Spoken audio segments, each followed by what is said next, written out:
Let's see, now let's see, ये formulas हो गए आपके, है ना। अब हम देखते हैं इंटीग्रेशन। तो देखो बहुत आसान है, आसान इस तरीके से है, डिफरेंशिएशन का मतलब होता है dy बाय dx, डिफरेंशिएशन होता है dy बाय dx, इंटीग्रेशन होता है fx dx। तो डिफरेंशिएशन मतलब तोड़ना, इंटीग्रेशन मतलब जोड़ना, यानी कि ये दोनों एक दूसरे के अपोजिट है, ठीक है। जैसे आपको y इज इक्वल टू, यही फर्स्ट वाला फॉर्मूला लेते हैं, y इज इक्वल टू, देखना आपको y is equal to x दे रखा है, आपसे कहे कि इसका इंटीग्रेशन करो, तो इंटीग्रेशन क्या होगा, इंटीग्रेशन ऑफ x dx, ठीक है। तो इंटीग्रेशन ऑफ x dx, तो हम इसको लेते हैं x की पावर n, तो x की पावर n जो होता है उसका इंटीग्रेशन होता है x की power n plus one divide by n plus one और प्लस c क्यों आया, तो देखो आपको मैंने अब ये सिखाया है यहाँ पर। एक्चुअली क्या होता है, अगर लिमिट लगी होती है, हमें पता है कि कहाँ से कहाँ तक की जो है स्पेस उसको ऐड करना है, अगर लिमिट हमको पता है तो होता है डेफिनाइट, और डेफिनाइट इंटीग्रेशन में इस तरह का सॉल्यूशन बनता है। और अगर लिमिट नहीं दे रखी है तो वो इंटीग्रेशन हो जाता है इनडेफिनेट।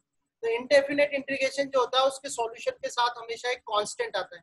अब कांस्टेंट क्यों आता है, कांस्टेंट इसलिए आता है क्योंकि हमें पता नहीं है अपने कितना एरिया ऐड करना है या कितनी लिमिट है अपनी, तो लिमिट नहीं पता, इसलिए यहाँ पर क्या करते हैं, कांस्टेंट को हम ऐड कर देते हैं, ठीक है। तो वो कांस्टेंट चलता रहता है, उसको डिटरमाइन कर लेते हैं आगे जाके। तो ये हो गया y is equal to xn का फॉर्मूला आपके पास। सेकंड फॉर्मूला आप देखें कि मान लो कोई कांस्टेंट दे रखा है, a इज इक्वल टू कोई कांस्टेंट है, तो डिफरेंशिएशन में तो जो कांस्टेंट होता है उस कांस्टेंट का डिफरेंशिएशन क्या होता है, जीरो, पर इंटीग्रेशन में ऐसा नहीं होता।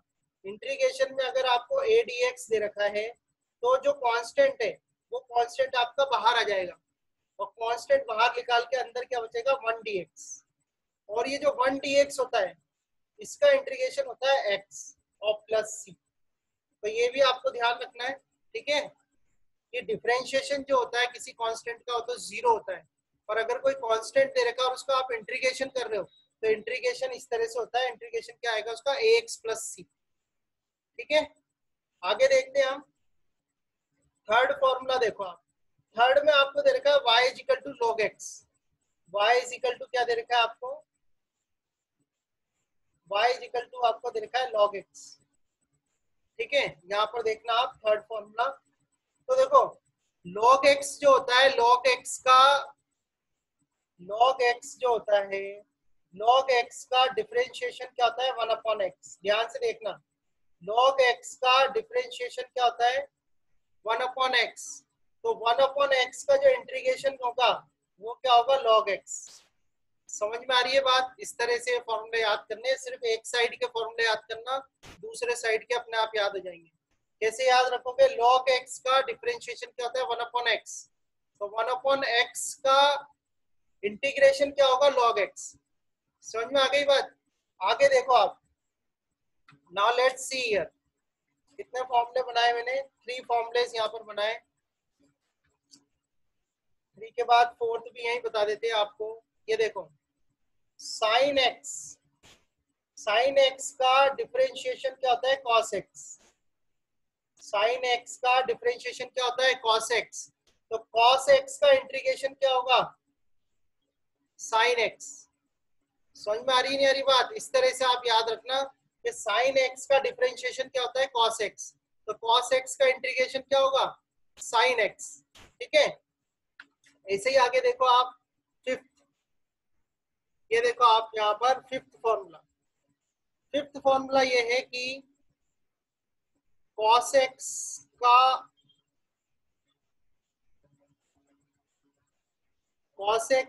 डिफरेंशिएशन, cos x का डिफरेंशिएशन क्या होता है, माइनस साइन x, तो माइनस साइन x का इंटीग्रेशन क्या होगा, माइनस साइन x का इंटीग्रेशन क्या होगा, cos x होगा, ठीक है। हाँ हर्षित पूछा है साइन x का इंटीग्रेशन क्या होगा, ये रहा ना साइन x, ये आगे देखो यहाँ पर साइन x का इंटीग्रेशन क्या होगा, cos x, पर माइनस का साइन भी आएगा, ये रहा, ठीक है। cos x का डिफरेंशिएशन क्या होता है, साइन x, तो साइन x का इंटीग्रेशन क्या होगा, cos x। समझ में आ गया हर्षित, ओके कर देना समझ में आ गया हो तो। सिक्स्थ देखो आप, सिक्स्थ है tan x, 10x का डिफरेंशिएशन क्या होता है, सेक स्क्वायर एक्स। 10x का डिफरेंशिएशन क्या होता है, सेक स्क्वायर एक्स। तो सेक स्क्वायर एक्स का इंटीग्रेशन क्या होगा, सेक स्क्वायर एक्स का इंटीग्रेशन क्या होगा, 10x होगा। समझ में आ रही है बात। 10x का डिफरेंशिएशन क्या होता है, सेक स्क्वायर एक्स। तो सेक स्क्वायर एक्स का इंटीग्रेशन क्या होगा, 10x। ऐसे करना है आपको। 7th पॉइंट लेता हूं मैं। 7th में दिया हुआ है सेक एक्स। तो सेक एक्स का डिफरेंशिएशन होता है sec x 10x। Sec x का डिफरेंशिएशन होता है सेक एक्स 10x। तो सेक एक्स 10x का क्या होगा, इंटीग्रेशन। सेक एक्स 10x का इंटीग्रेशन क्या होगा, सेक एक्स। समझ में आ रहा है। ऐसे ही आपको अगर कोई दे दे कि भाई कोसेक एक्स है, तो कोसेक एक्स का जो डिफरेंशिएशन है वो होता है कोसेक एक्स और कॉट एक्स। तो कोसेक एक्स का डिफरेंशिएशन होता है ये minus cosec x cot x. तो इसका इंटीग्रेशन क्या होगा, कोसेक एक्स। ठीक है, समझ में आया। एक और कौन बच गया, कॉट एक्स। तो कॉट एक्स का जो होता है वो होता है माइनस कोसेक स्क्वायर एक्स। ठीक है, तो कॉट एक्स का डिफरेंशिएशन क्या होता है, माइनस कोसेक स्क्वायर एक्स। तो इंटीग्रेशन क्या होगा इसका इंटीग्रेशन क्या होगा, कॉट एक्स होगा। समझ में आई बात। ठीक है, और जब भी आप ये फॉर्मूले याद करो तो नेगेटिव किस किस में आता है वो कैसे याद करोगे, देखो आप नेगेटिव किस किस में आ रहा है, तो नेगेटिव आ रहा है अगर किसी सी, जिसके भी आगे सी रखा हुआ है, उस सी का अगर आप डिफरेंशिएशन या इंटीग्रेशन कर रहे हो तो नेगेटिव आ रहा है।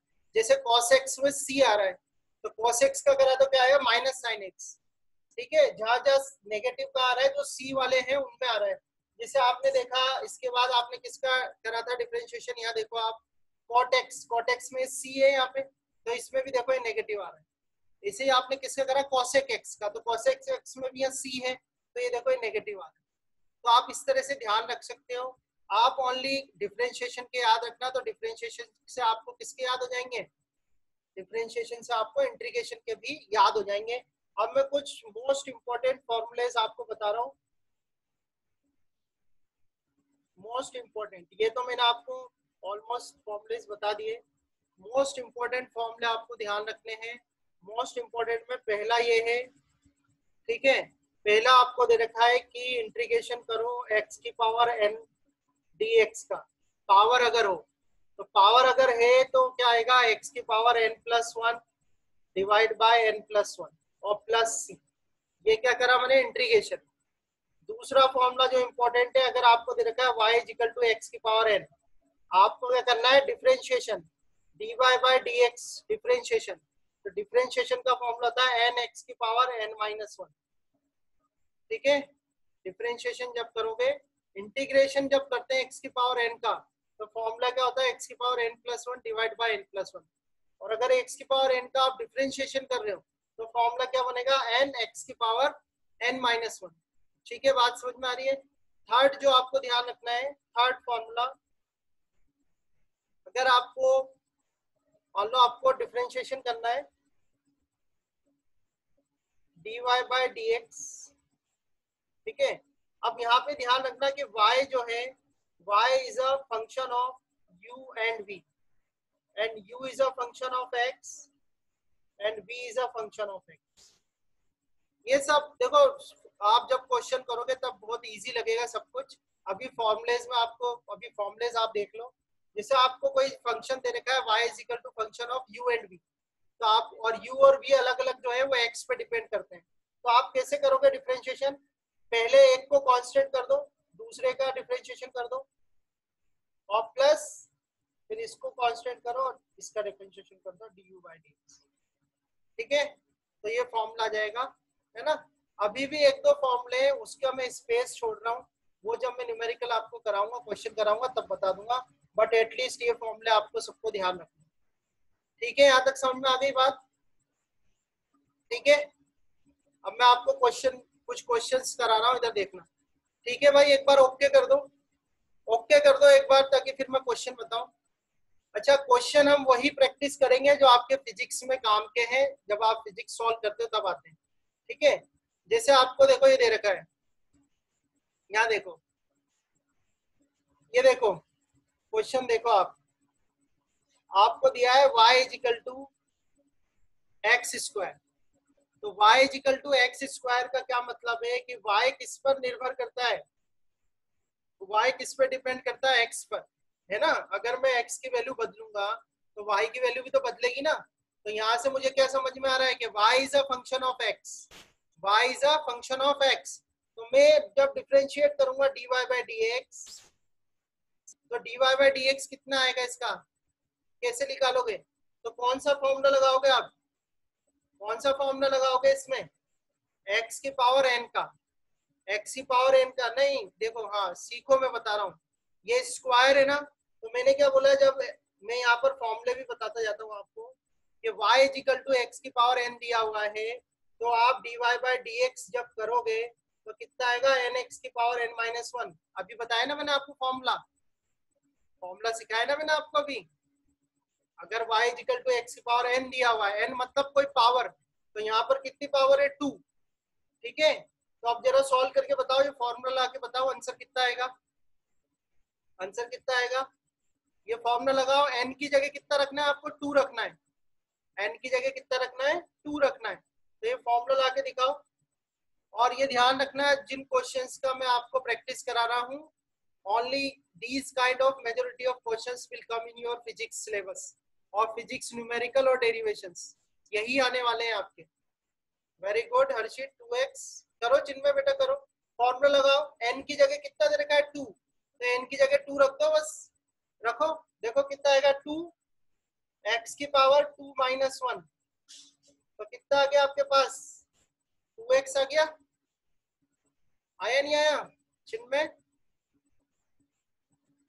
आया, सॉल्व करना, ठीक है। अच्छा चलो एक और क्वेश्चन करो। अब आपको दे रखा है y is equal to a x cube plus x square और प्लस वन। अब ऐसे क्वेश्चन आएंगे आपके मोशन वाले चैप्टर में, मोशन वाला जो चैप्टर है ना हर्षित, याद आ रहा होगा आपको, मोशन वाले चैप्टर में आएंगे इस तरीके के क्वेश्चन, इसको डिफरेंशिएट करना है। तो सबसे पहले आप क्या लिखोगे, यहाँ पर लिखोगे y is a function of x। अब y is equal to function of x क्यों लिख रहा हूं मैं, तो आप ये इक्वेशन ध्यान से देखो, इस इक्वेशन में अगर x की वैल्यू में बदलूंगा तो y की वैल्यू भी बदलेगी, यानी y किस पे डिपेंड कर रहा है, x पर। तो y is a function of x, तो y अगर x का फंक्शन है तो मैं क्या लिख सकता हूँ, dy बाई dx, ठीक है। चलो मैं ये सॉल्व कर देता हूँ, आप देखो, तो dy बाई dx लिखेंगे तो ये देखो dy बाई dx, तो dy बाई dx ये कितना है आपका ax cube plus D by d x, ये आ गया आपका एक्स का square plus D by d x, और ये आ गया आपका वन। सबका सबका डिफरेंशिएशन करना होगा आपको। अब इधर देखो, ए जो है यहाँ पर क्या है, कांस्टेंट है, ए क्या है, कांस्टेंट। तो जब भी कोई कांस्टेंट आता है, कांस्टेंट को अपन अलग कर लेंगे बाहर, ऐसे कांस्टेंट को तो आप बाहर कर दो, अंदर क्या बचा आपका डी बाई डी एक्स और एक्स का क्यूब प्लस यहाँ बचा आपका डी बाई डी एक्स और एक्स का स्क्वायर।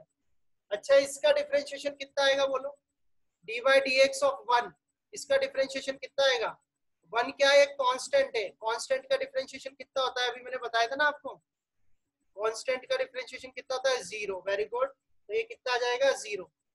समझ में आ रही है बात, हाँ वेरी गुड। अब इसको सॉल्व करके बता दो जरा, आप तो कर लोगे सॉल्व, जैसे d by d x of x cube और d by d x of x square, कौन सा फॉर्मूला लगाओगे, ये रहा फॉर्मूला यहाँ पे। चलो सॉल्व करके बताओ तो इसका आंसर क्या आएगा, करो सॉल्व करो, सॉल्व करो, सॉल्व करके बताओ इसका अब आंसर क्या आएगा आगे, समझ में आ ही रहा होगा आपको, ठीक है। करो सॉल्व एक बार।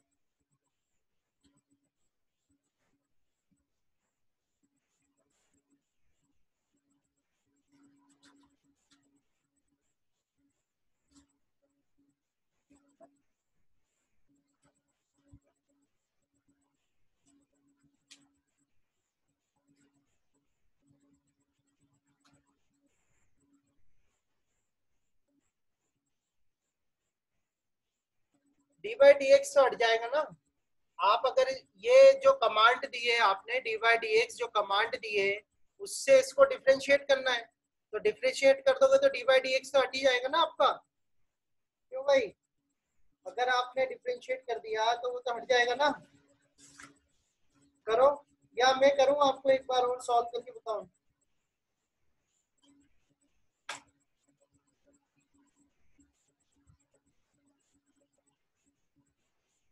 करो, ट्राई करो।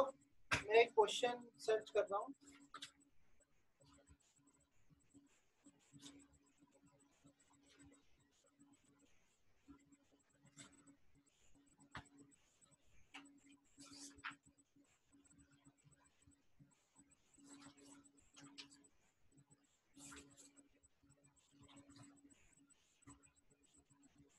चलो मैं सिखाता हूँ आपको, और ये क्वेश्चन प्रैक्टिस कर लेना। देखो ए तो जो है वो कांस्टेंट हो गया, उसको तो हटाओ। अब आपका बचा एक्स क्यूब, तो एक्स क्यूब के लिए फॉर्मूला क्या लगाओगे, एन एक्स की पावर एन माइनस वन। एन की जगह यहाँ पर कितना है, थ्री, तो आएगा थ्री, थ्री एक्स की पावर थ्री माइनस वन, ये हो गया प्लस। अब ये एक्स स्क्वायर के लिए क्या जाएगा, टू एक्स की पावर टू माइनस वन। आएगा नहीं आएगा, ठीक है। आगे देखो आप, थ्री आ गया आपका, थ्री ए और एक्स स्क्वायर और प्लस टू एक्स, ये आ गया आपका d y by d x. समझ में आया नहीं आया भाई? हाँ बिल्कुल, हर्षित ने फाइंड आउट किया है। चिन्मय बेटा स्टेप देख लेना, स्टेप कैसे सॉल्व कर रहा हूँ मैं। समझ में आया? Three a x square plus two x, है ना।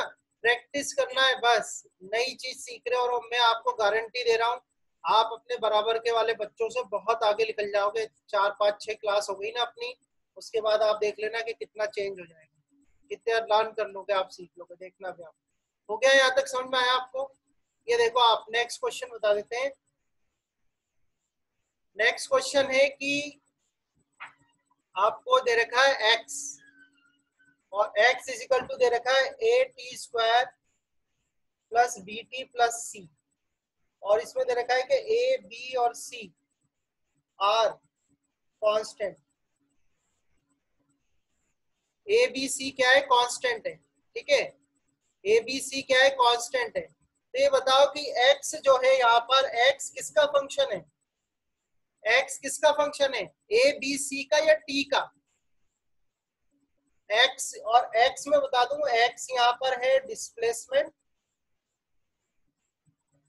x यहाँ पर है डिस्प्लेसमेंट, और t यहाँ पर है टाइम। x क्या है, डिस्प्लेसमेंट है, और t टाइम है। तो एक्चुअली आपको ये नॉलेज है, क्योंकि मैंने आपको पहले पढ़ा रखे हैं ग्राफ्स, तो आई थिंक आपको अच्छी नॉलेज है कि अगर ये इक्वेशन देखी जाए तो इस इक्वेशन में x जो है वो किसका फंक्शन है, a का, b का, c का या t का? किसका फंक्शन है x? फंक्शन मतलब होता है कि किसकी वैल्यू चेंज होगी तो x की वैल्यू चेंज होगी। तो यहाँ पर ए बी सी तो कांस्टेंट हो गया आपका, तो किस पे डिपेंड कर रहा है, टी पे। तो x किसका फंक्शन हो गया, टी का। x किसका फंक्शन हो गया, टी का। तो x अगर t का फंक्शन है तो x का जो डिफरेंशिएशन है, डिफरेंशिएशन मतलब होता है बदलना, तो x जो है वो किसके रेस्पेक्ट में चेंज होगा, ओनली टाइम के रेस्पेक्ट में। x will change with respect to time only. तो x का जो डिफरेंशिएशन होगा वो किसके रेस्पेक्ट में होगा, टाइम के रेस्पेक्ट में। अब टाइम के रेस्पेक्ट में इसका डिफरेंशिएशन करो तो देखो क्या आएगा, डी बाई डी टी, तो ए t square plus D by d T, यहाँ आ जाएगा बी टी, और plus D by d T, और यहाँ पर आ जाएगा सी, ठीक है। आंसर बता सकते हो आप, आंसर क्या आएगा, सॉल्व करके, सॉल्व करके आंसर बता सकते हो क्या है बनेगा यहाँ पर? तो ये हर्षित आपने मुझसे एक बार क्वेश्चन पूछा था, ये नॉन यूनिफॉर्म एक्सेलरेशन का वो क्वेश्चन है, सॉल्व करके बताओ इसका आंसर क्या आएगा। कोई भी डिफरेंशिएट करो, अभी तो अपन डिफरेंशिएशन ही पढ़ रहे हैं ना खाली, बताओ इसको डिफरेंशिएशन करके क्या आएगा, बोलो।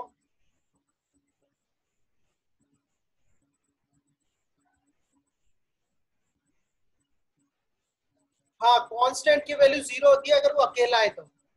अगर इस तरह से अकेला है ना constant, is alone, then it's differentiation is zero. But if it is in multiple with any variable, then it will come as a you can find out its, उसको कैसे लेना है आपको, कॉमन बाहर लेना है। Take it as a common, बाहर की तरफ ले लेना है। अगर it is with multiplication of some variable, किसी वेरिएबल के साथ है तो उसको इस तरह से आपको अलग लेना है, पर अगर अलोन है वो इस तरह से, तो देन कांस्टेंट का डिफरेंशिएशन क्या होगा, 0। ठीक है, करो बताओ आंसर क्या बनेगा इसका।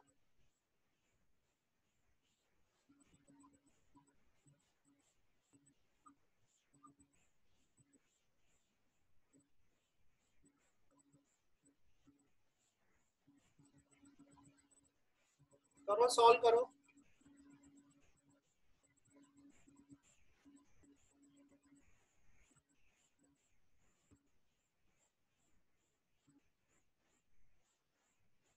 To a t plus b, okay 0। हाँ, एक्स कहाँ से आ गया, एक्स नहीं आएगा इसमें। देखो आप और देखो, प्रैक्टिस करते हैं अपन। आप ए टी स्क्वायर का करोगे तो ए तो बाहर आ जाएगा क्योंकि कांस्टेंट है। अगर कांस्टेंट किसी वेरिएबल के मल्टीपल में हो तो उसको बाहर ले लेते हैं, बाहर ले लिया। अब करोगे d by d t of t square n plus, यहाँ से बी बाहर आ जाएगा, और ये d by d t of t, तो टी की पावर कितनी है 1, यहाँ पर टी की पावर कितनी है 2। ठीक है, ये जो फॉर्मुलेज हैं ये सब वेरिएबल है, वेरिएबल कुछ भी हो सकता है, p q r s x y z u v डब्ल्यू एक्स, वेरिएबल तो कुछ भी हो सकता है, जरूरी नहीं है एक्स ही हो। ठीक है, तो यहाँ पर टी वेरिएबल है, तो आप देखो ए तो ये आ जाएगा, टी का स्क्वायर है, तो स्क्वायर है तो क्या होगा, टी आगे 2 आगे जाएगा, और टी की पावर 2 माइनस 1, ऐसे प्लस बी 1, और टी की पावर 1 माइनस 1। समझ में आ रहा है, तो इसको सॉल्व करो आप, तो 2 तो ये आ जाएगा 2a और t, समझ में आया, 2 माइनस 1 1 हो गया, और प्लस t 1 माइनस 1 कितना होता है 0, और किसी की पावर 0 होती है तो 1, तो ये आ जाएगा b। तो आपके पास आंसर कितना आएगा 2at प्लस b। ठीक है चिन्मय, आंसर कितना आएगा 2at प्लस b। अब ऐसा करते हैं, मैं आपको अनम्यूट भी करता हूँ, अब जितना भी टाइम बचा हुआ है अनम्यूट करता हूँ और फिर क्वेश्चंस देता हूँ, ताकि आप लोग क्वेश्चंस भी करते जाओ मुझसे, है ना।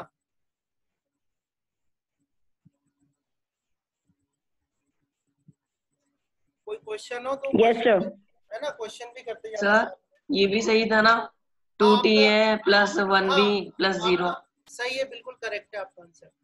ये क्वेश्चंस आपके आएंगे नॉन यूनिफॉर्म एक्सेलरेशन के, ठीक है ना। ये आपने करके देखे होंगे हर्षित, आपसे उस समय आपको प्रॉब्लम आई है ना। चलो हाँ। कुछ और क्वेश्चन करते हैं, ताकि चलो एक क्वेश्चन ये लिखता हूं मैं कि आपको दिया हुआ है x is equal to 4x4, ठीक है, 4x4 प्लस 6, इसका बताओ। पहले तो ये देखो 4x लिख दिया हमने, y लिख देता हूँ यहाँ, y इज इक्वल टू दिया हुआ है आपको 4x4 प्लस 6। तो पहले तो देखो कि y is a function of, बोलो y किसका फंक्शन है, बोलो y is a function of x, ठीक है, y is a function of x, इसलिए आप यहाँ पे क्या फाइंड आउट करोगे, dy बाय dx। तो dy बाय dx करोगे तो dy by dx of y की वैल्यू रख दो यहाँ पे, y की वैल्यू कितनी है 4x4 प्लस 6, ठीक है, अलग अलग कर लो, तो dy by dx 4x cube into 4, एक सेकेंड है ना, d by d x of, ये आ गया 6।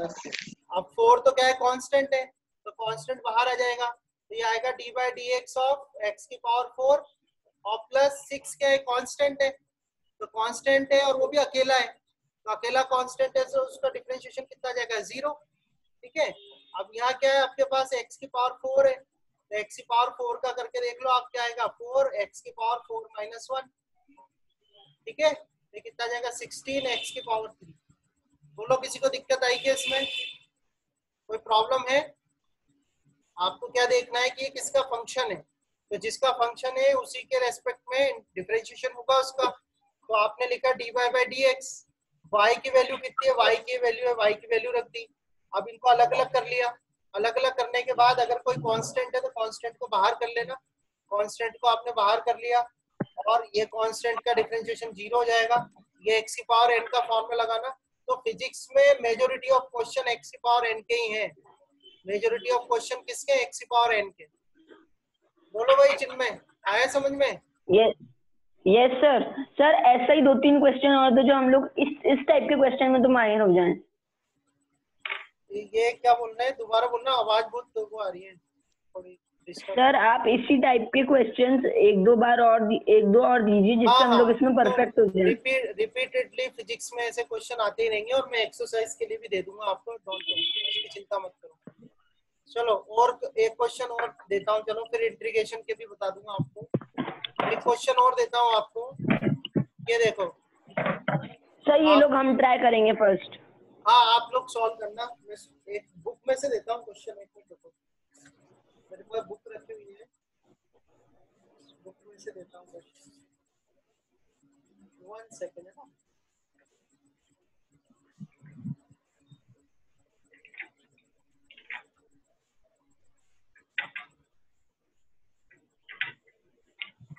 हाँ तो ये दे रखा है आपको, x is equal to t q plus root t, ये दे रखा है आपको। इसका करना है आपको सॉल्व, इसको डिफरेंशिएट करो, क्या आंसर आएगा। ठीक है, करो।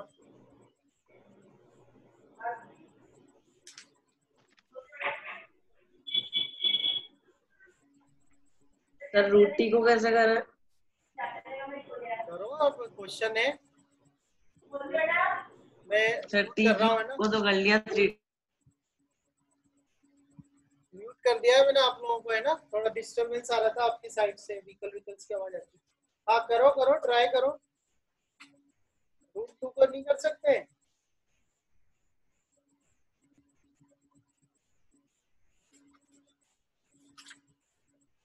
रूट 2 को नहीं कर सकते? अच्छा आप देखो, इसको मैं ऐसे लिख दूं, टी क्यूब प्लस टी की पावर 1/2, अब हो जाएगा।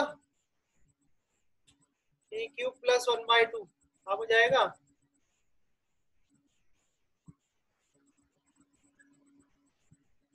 हाँ बेटा, फिर दिमाग लगाना, दिमाग लगाओ, करो करो चिन्मय, बताओ आंसर कितना आएगा।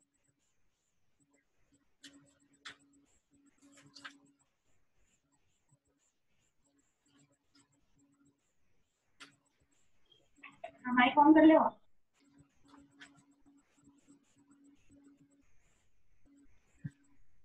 सर। 3t स्क्वायर मतलब 3d स्क्वायर, हाँ 3t स्क्वायर प्लस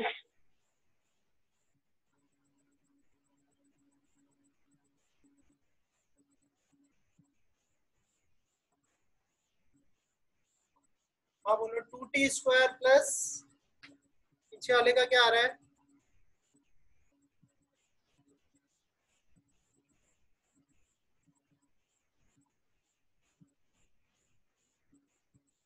बोलो, अनम्यूट कर दिया। 2t square plus 3t square plus half 1/1। T हाँ की पावर 1 माइनस 1/2। अच्छा, माइनस 1/2। हाँ सर। ठीक है, और चिन्मय? सर मेरा तो 3t स्क्वायर के बाद 3t स्क्वायर प्लस के आगे कुछ आया ही नहीं। क्यों नहीं आ रहा यार? ये x की पावर n से सॉल्व नहीं हो जाएगा क्या 1/2? करो, यहाँ पर x किसका फंक्शन है, t का, तो आप dx अपॉन dt करोगे। x की वैल्यू कितनी दे रखी है आपको, x की वैल्यू रख दो यहाँ पर। x की वैल्यू कितनी है, t स्क्वायर प्लस t की पावर 1/2, यही दे रखी है ना। अलग अलग कर लो तो d/dt ऑफ t स्क्वायर और प्लस d/dt ऑफ t की पावर 1/2। सर आपने t स्क्वायर नहीं दे रखा, t क्यूब दे रखा है।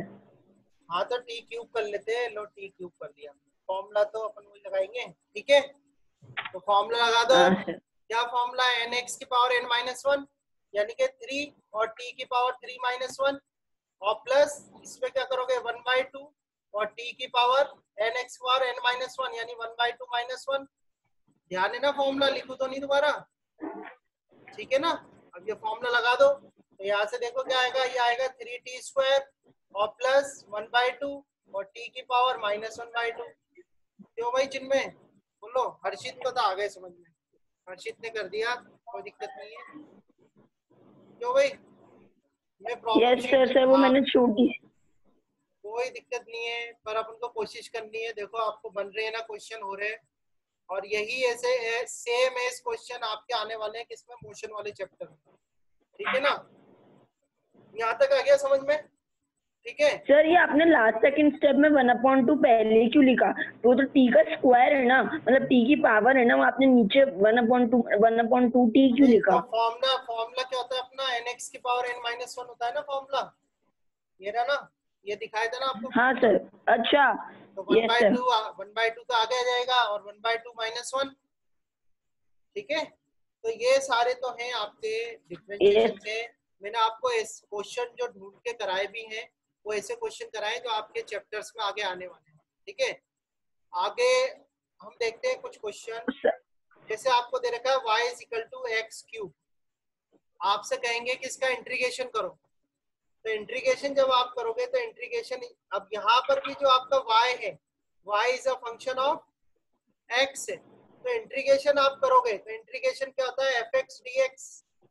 तो यहाँ पर जो आपका fx है वो क्या है, x³, तो यहाँ पर आ जाएगा x³ dx। अब जो हमारा फॉर्मूला होता है इंटीग्रेशन का फॉर्मूला क्या होता है, x की power n+1 divide by n+1, यानी 3+1 और प्लस c। मैंने बोला एक कांस्टेंट आएगा। ठीक है, तो आपका आंसर क्या बन जाएगा, यहाँ से x की power 4 divide by 4 plus c। ये होता है इंटीग्रेशन। आपने पहले क्या करा था, डिफरेंशिएशन। अच्छा ये बोलो, ये बताओ मुझे, ये डेफिनेट है या इंडेफिनेट है? डेफिनेट इंटीग्रेशन है या इंडेफिनेट इंटीग्रेशन है, बताओ। सिखाए थे ना अभी आपको। ये देखो यहाँ पर, अगर लिमिट लगी होती है इस तरह से, अगर लिमिट लगी होती है तो कौन सा इंटीग्रेशन होता है, डेफिनेट। और अगर इंटीग्रेशन नहीं होता तो, यानी लिमिट नहीं होती तो इनडेफिनेट। ठीक है, जिनमें देख लो ध्यान से, लिमिट अगर लगी होती है तो वो होता है डेफिनेट इंटीग्रेशन, और अगर लिमिट नहीं होती तो वो होता है इनडेफिनेट। तो ये कौन सा वाला इंटीग्रेशन है आपका, इनडेफिनेट। क्यों है इनडेफिनेट? यस क्योंकि इस पे कोई लिमिट नहीं लगी हुई, दिख रहा है आपको। ठीक है, यस सर। और अगर सेम क्वेश्चन आपको दे दें कि y = x³ है, और आपको करना है इंटीग्रेट फ्रॉम लिमिट 4 to 6। आपको लिमिट दे रखी है 4 to 6, तो कैसे करोगे आप, तो आप लिखोगे i = इंटीग्रेशन x³ dx, और लिमिट क्या है, 4 से लेके 6 तक। ठीक है, ये जो नीचे वाली होती है इसको बोलते हैं लोअर लिमिट। क्या बोलते हैं, लोअर लिमिट। और जो ऊपर वाली होती है इसको बोलते हैं अपर लिमिट। ठीक है, नीचे वाली जो होती है उसको क्या होते हैं, लोअर लिमिट, और ऊपर वाली जो है उसको बोलते हैं अपर लिमिट। अब इसको जब आप इंटीग्रेशन करोगे, ठीक है, तो इंटीग्रेशन जब करेंगे तो फॉर्मूला तो आपका सेम ही है। फॉर्मूला क्या है आपका, x की power n+1 divide by n+1। पर अब की बार आपका कांस्टेंट नहीं आएगा, कांस्टेंट की जगह आपकी लिमिट आएगी। तो लिमिट क्या है आपकी, लोअर लिमिट, और ये आपकी हो गई अपर लिमिट। समझ में आ रही है बात? अब इसको सॉल्व कैसे करोगे, तो 3 + 1 तो हो जाएगा 4, तो यहाँ से आ जाएगा आपका 1/4 तो बाहर, और ये आ गया आपका x की पावर 4, ये हो गया 4 to 6। तो अब इसको जब आप सॉल्व करेंगे तो आएगा 1/4। सबसे पहले x की जगह कितना रख देंगे, 6, तो 6 की पावर 4 माइनस 4 की पावर 4। फिर इसको सॉल्व कर लेंगे तो आपके पास i का आंसर आ जाएगा। समझ में आ रहा है? जो भी सॉल्व करके आए, प्रोसेस समझा रहा हूँ मैं तो आपको। समझ में आई नहीं आई ये बात? क्यों भाई चिन्मय, समझ में आई नहीं आई?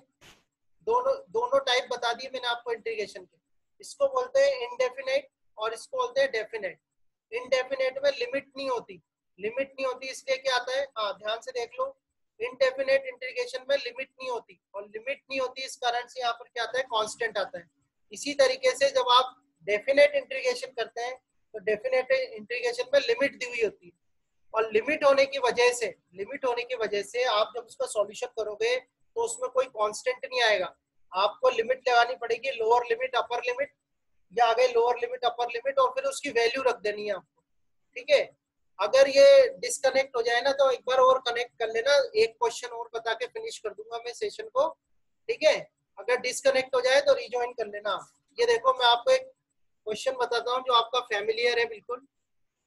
जैसे आपको दे रखा है कि एक x इजिकल टू दे रखा है टी स्क्वायर, मान लो दे रखा है 4t स्क्वायर और प्लस 3 दे रखा है। ठीक है, आपसे इसने बोला कि t is equal to 0 second to 3 second, 0 second से 3 सेकेंड तक की आपकी लिमिट दे रखी है टाइम की। ठीक है, क्वेश्चन ध्यान से समझना। आपको क्वेश्चन दे रखा है कि x is equal to 4t square plus 3 है, और ये कह रहा है कि t की जो लिमिट है वो t की लिमिट क्या है आपकी 0 सेकेंड से 3 सेकेंड तक की है। ठीक है, तो आप जब इसको एंट्री, ये पहले बताओ कि x किसका फंक्शन है यहाँ पे, x किसका फंक्शन है यहाँ पे, बोलो। x is a function of t, तो x is a function of t। तो जब आप इंटीग्रेशन करोगे तो इंटीग्रेशन में आप लिखोगे एफ टी डी टी, जो यहाँ पर होता है उसी के रेस्पेक्ट में इंटीग्रेशन होता है। बहुत स्पेशली ध्यान रखना, ध्यान से, ये जो t है तो t के रेस्पेक्ट में ही इंटीग्रेशन होगा। अब वैल्यू रख दो आप एफ टी की, तो x is a function of t, तो ये वैल्यू रख दो, क्या आएगा 4t स्क्वायर प्लस 3। ठीक है, तो ये वैल्यू रख दी आपने, यहाँ पर आपका dt आ गया। लिमिट कितनी दे रखी है देखो टाइम की, उसने 0 से 3, t टाइम की लिमिट, टाइम के रेस्पेक्ट में डिफरेंशिएट कर रहे हो ना, तो टाइम की ही लिमिट रखी जाएगी। टाइम के रेस्पेक्ट में सॉरी इंटीग्रेट कर रहे हो, तो टाइम के रेस्पेक्ट में इंटीग्रेट कर रहे हो तो टाइम की ही लिमिट रखी जाएगी। तो टाइम की लिमिट कितनी दे रखी है आपको 0 से लेके 3 तक। अब जब इसको सॉल्व करोगे तो 4 तो आप बाहर निकाल लो, कांस्टेंट है, तो ये आ जाएगा टी स्क्वायर डी टी 0 से लेके 3 तक, और प्लस इंटीग्रेशन 0 से लेके 3 तक, और ये आ गया 3 डी टी। ठीक है, 3 तो आपको कांस्टेंट है, बाहर आ जाएगा, तो 4 0 से 3 T square D T plus